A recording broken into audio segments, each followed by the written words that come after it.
The intention of this video is to go over the high school programming at John Burke High School. So it will be intended for any students or parents from grade 9 on through to grade 12. So what should you take away from this presentation? Well, what changes for students once they go into high school? What is a credit? What are the requirements for graduation? Transcripts, we'll have a discussion around that. Scheduling at the school for students once they get into high school. And resources that are available for all students. Parents and students can find information on the Department of Education's website. There's a file there called the Grade 9 On-Course Handbook. Normally during school time this will be distributed to students. However, a PDF copy can be gotten from the department's website.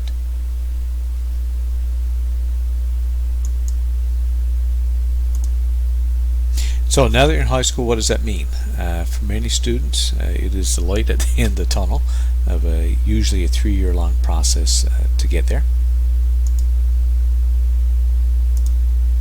But that also is a time of great questions and wondering directions on where to go next after high school. So our role at the school is to work with students and parents and help them find that pathway.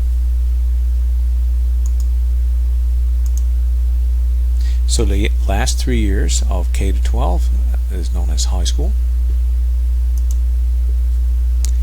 There are 2 different directions, either academic or general, which is based upon the student's demonstrated ability. The decision will have impacts upon post-secondary options. There are particular requirements for graduation that must be met. And the use of CDLI is a resource for all students. Students may choose to take a course through CDLI, and CDLI also has numerous review and course options there for students to supplement any student's learning. And students should also put some thought behind what are the post-secondary entrance requirements that they need to meet as they're choosing the courses. So the credit system. Senior high school is structured on a course credit system. Students will earn credits in specific categories, and a credit is awarded when a student attains a passing grade. So courses are either 1 or 2 credits. A 1 credit course is 55 hours in length, and a 2 credit course would be 110 hours in length. So 1 credit course will be a semesterized course, and we do have examples of those.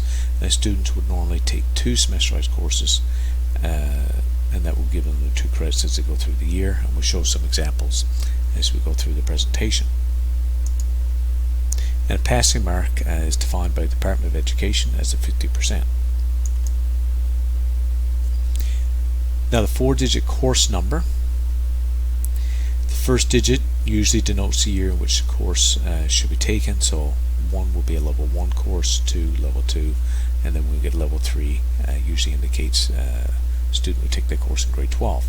However, that's not always the case, and there's course scheduling considerations that have to be taken in there. The second number indicates the number of credits that a course is worth. 0 would just mean it's prescribed, and 1 would distinguish it from other courses. So for example, if we were discussing English 1201, that would be the academic course, and if we were looking at English 1202, that would be the general course. Another example would be if you looked at Math 2200. A 0 at the end would usually denote that it's an advanced course. So graduation requirements. Students within the province are required to complete 36 credits. Typically students at John Burke High will complete 7 courses a year, so that will give them 14 credits a year, allowing them 42 credits after a 3-year period. and credits must be completed in specific subject areas to meet graduation requirements, and those guidelines are outlined by the Department of Education and found in the on-course handbook referenced earlier. So from the on-course handbook, you would see the graduation requirements. A student would need 6 credits in English Language Arts to graduate from high school, so each course is worth 2 credits, so that would be 3 courses. Optional Language Arts, a student must have 2 credits, and there's a discussion within the book on what Optional Language Arts refers to. That could be a writings course, a French course, and there are some examples of that. Mathematics has an asterisk here. If you note, it says that a student would need 4 credits in math in order to graduate from high school. So typically that would be a student would complete their academic math 1201. That would be in grade 10. Grade 11 they would do math 2201. So that would mean that a student has met their graduation requirements for mathematics. So what about math 3201? Why would a student need to take math 3201? In order to have in order to graduate with an academic standing, a student would need to have math 3201 completed. So in this case, the 2 courses here would count for the 4 credits, and then there's a category here at the end, any subject area. Student must have at least 6 credits, 3 courses there, and so the math 3201 will get counted. Social studies, students would do social studies in grade 10, 2201, and in grade 11, the public exam course 3201, and that will give them 4 credits. For career education, it's also denoted by an asterisk. Students reminded that they need 30 hours of volunteer service. Guidelines on where a student can get that service completed and what that should look like can be found on the Department of Education's website, also on the school website, and will be provided to students by their teacher. For fine arts, students must have 2 credits. Phys ed, 2 credits. Other required credits, those would be 2 courses from subject areas such as economic education, French, religious education, technology, and family studies. The condition here is that the courses would have to get chosen from 2 different subject areas. So a student could not have occupational health and safety and skilled trades completed. Both those would fall under the technology area, and the student would have 4 credits completed. However, there is a condition that the requirements have to get met in 2 different subject areas. There is an exception to that, and that's French. If a student completed 2 French courses, say French 1200 and French 3200, there is an exception where both of those courses could be counted in this area. And the description of that information on page 9 of the on-course handbook.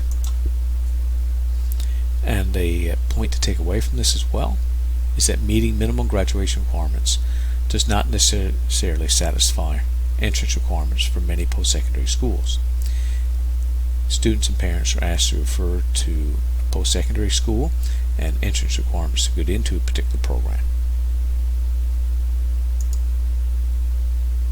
So transcript. Transcript is the official record of a student's courses, grades, and graduation status. Each July, Department of Education and Early Childhood Development will mail transcripts to students in high school. So students and families should review the transcript and ensure that they understand which credits have been obtained. And it's important that school have up-to-date mailing addresses. This information is used by the department to mail out transcripts. So if we don't have correct P.O. box numbers, then you may not receive your transcript. So sample transcript. So transcript will have the emblem from the province, will be titled as coming from the Government of Newfoundland and Department of Education Early Childhood Development, will contain the student's address, student number, and the date it was issued. And there are 3 important sections here. You will have a yearly summary of credits earned, and that will show here. A student will also have the requirements, a listing of the requirements they have completed and those remaining, and that will appear in the bottom left side. And then the last area to take note of would be a summary section, in which it lists the status of a student. And in this case, if it's a grade 12 student, the graduation status. So the yearly summary. So this would be for a student who would have had 3 years in high school, and every June it would be a listing of the courses that they had completed, and then the marks they have obtained, and then the number of credits they would have met for each of those courses. The first 2 digits is just a coding used by the Department of Education and by the school. 94 would mean that it's an English course, 64 would mean that it's a science course, so you would see that here for chemistry and science 1206. Essentially you can ignore the first 2 digits, and it's the 4 digits remaining that are important. I mentioned earlier about 1 credit courses, so if I look here, Communication Technology 2104, so that course would, when it's offered, would happen from September until February of that school year, and then from February until June the student would be involved in this second course. Similar for World Religion and Phys Ed.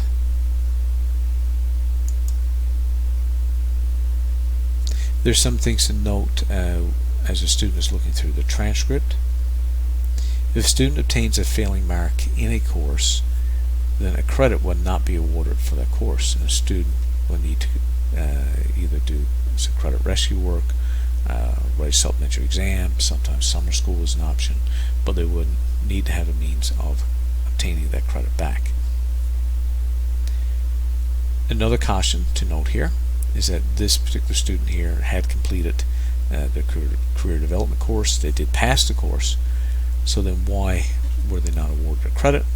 And the reason for that would be in the notes section. So the code there, H, and that will be found on the back of the transcript, denotes that the community service hours or volunteer hours were not completed. And until those hours are completed, credit will not be awarded. So the requirements, as a student is progressing through school, each year they'll be given an indication of, well, here are the requirements they need to complete. So we had mentioned earlier, say English Language Arts, 6 credits. Well, that student had completed their 6 credits, and every year they'll get a tally on where they sit within meeting those credits. And we note here that it's required to have 36 credits. This student obtained the 42 credits. And again, those extra credits go towards, if they're picked correctly, helping students get into post-secondary. Some colleges and universities may require particular courses outside of graduation requirements for entrance. There's also listing of credits at the 3,000 or 4,000 level, so level 3 or level 4 credits. And students are required to have 9 credits. This student completed 21. Those credits beyond level 1, you must have at least 20 credits. And we had mentioned the other required credits category. So the number of categories met. This student, well, every student needed to have 2 categories met, and this student had actually met 6 categories. Another important section here is under minimum academic requirements. So if a student is going to graduate with academic or honor status, they must have Science 1206 completed, English 3201. They must have, and this is where the Math 3201 for academic, or the Advanced Math 3200, they must have that completed. They must have a 3rd level science course, so that would either be chemistry, their biology, or the math, chemistry, biology, physics, or earth systems. And the student must also have social studies or 3000 level French. And any 3000 level course can act as an elective, and that elective is usually selected as student's highest mark. So graduation status would be the last category on the transcript. So after grade 10, a student should hopefully see first year completed if they pass all the courses. And a student who has met all the academic graduation requirements would see graduate with academic status.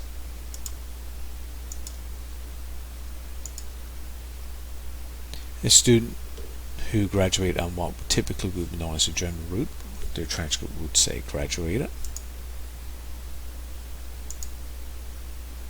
And if a student met all the honors requirements, they would have honor status.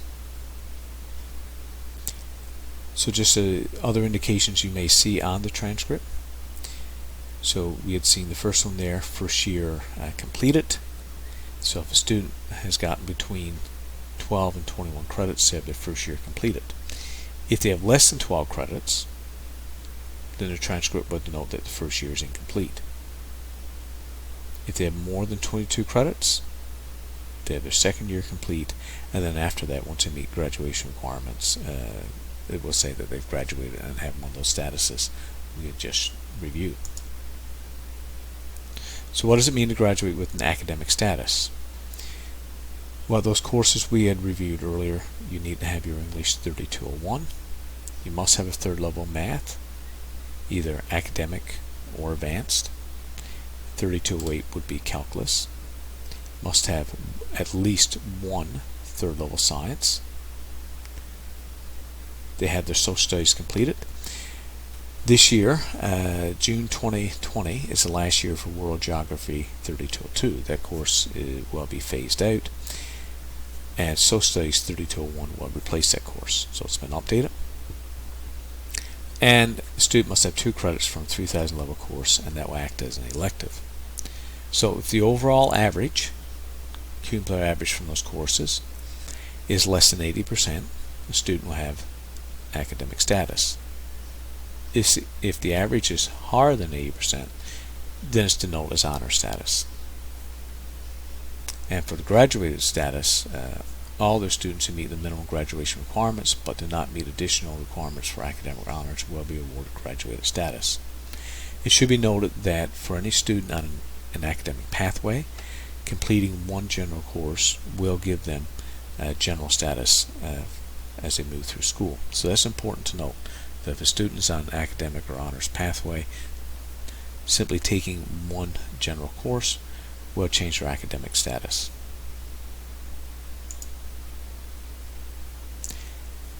In the back of the handbook, there is a 3-year planner to assist students in planning out their courses, and will list each of those credit requirements. Typically for a grade 10 student, they will complete their English, their math, their science, their social studies, career development, healthy living, and French.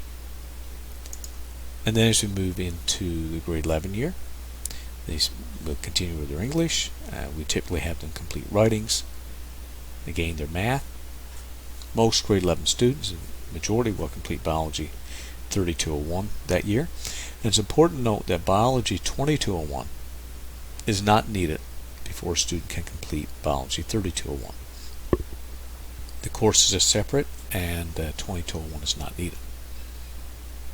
If a student were to take chemistry and wanted to use that as a third level science, they would need to complete the second level chemistry, and similar with physics.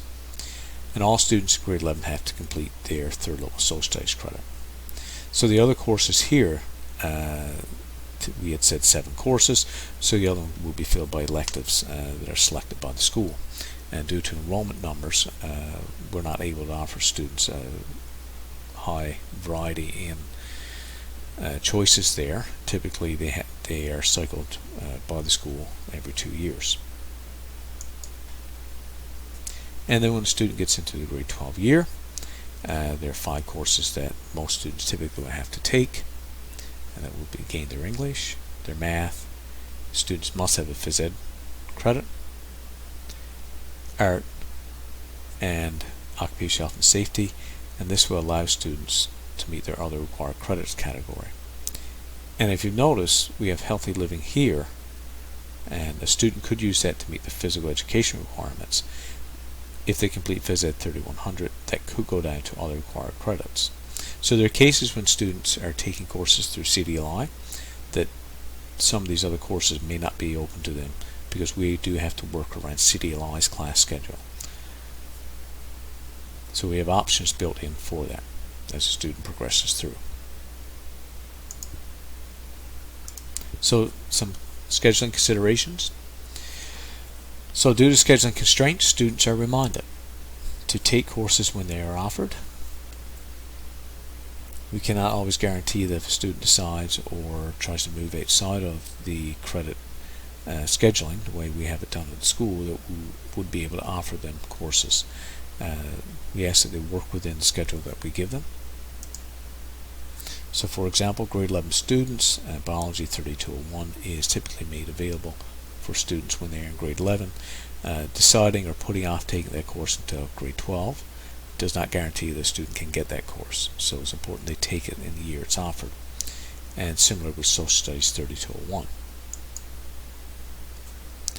Courses such as Chemistry 2202 and 3202 are cycled and must be taken when offered. So every second year these courses will be offered, and again, in order for a student to take Chemistry 3202 or Physics 3204, they would have to take the prerequisite. Again, those entry-level courses are not offered every year, they're cycled, so students need to take them when offered. Now, due to our enrollment numbers and teacher allocations, the manner choice is limited. We do remind students of that. Also, not earning a credit, for example, failing a course, may impact a student's graduation status and year of graduation. So it's important that students keep up to date with their studies and pass courses as they're taking them. And if a student does find themselves at risk of failing a course, supports are offered at school to help that student. And CDLI is utilized to deliver courses when there's a small enrollment. Typically, courses that would have enrollments of 8 students or less are slated to be offered through CDLI. Typically for us that would involve our physics and advanced maths and calculus. So as said, CDLI is utilized to deliver courses when there's small enrollment. Students who wish to complete a CDLI course as part of their regular school schedule are expected to have a high level of self-motivation, not have attendance issues. So for example, excessive unexcused absences, and that would certainly impact a student's ability to complete a course. And we ask that parents and students refer to the school's attendance policy for more information. Students should be well organized and have the ability to follow deadlines. CDLI students are supported by the school in completion of, if it's a science course, labs, and we do provide them technical support. So resources, school website. We ask that students and parents look through the school website. We have numerous resources listed there to help students in terms of academic support, as well as social emotional piece. So we offer counseling services, wellness counseling as well, and information on that can be found on the resources section of the school website. As well, we have a calendar section there that will list any dates for tests and upcoming events. And CDLI. We certainly encourage students to take a look through CDLI. They do offer free online tutoring, and there's a process to get involved in the tutoring, and that can be found on their site. As well, they offer a huge amount of course review material. Now, that does not take the place of support offered by classroom teachers, but certainly a good supplement to that. Questions. If you have any questions, please feel free to contact me, Paul Snook, or Ms. Matthews, our guidance counselor. And thank you for your time, and again, feel free to reach out if you have any questions.